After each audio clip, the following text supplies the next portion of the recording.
প্রথমে আমার মহান আল্লাহ পাক, তার সাথে তার পিয়ার হাবিব আহমদ মোহাম্মদ মুস্তফা সাল্লাল্লাহু আলাইহি সাল্লামের পাক রওজাতে ভক্তিপূর্ণ সালাম।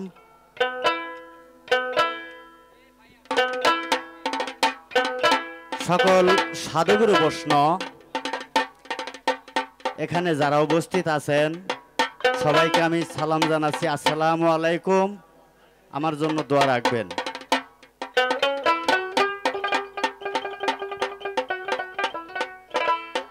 হ্যালো হ্যালো, সুরটা ধরেন তো, সুরটা একটু মোটা করে দাও, এই দোতারাটা। দাদু, দোতারা কোথায় আছে দেখেন তো। 10-এ। Hello hello.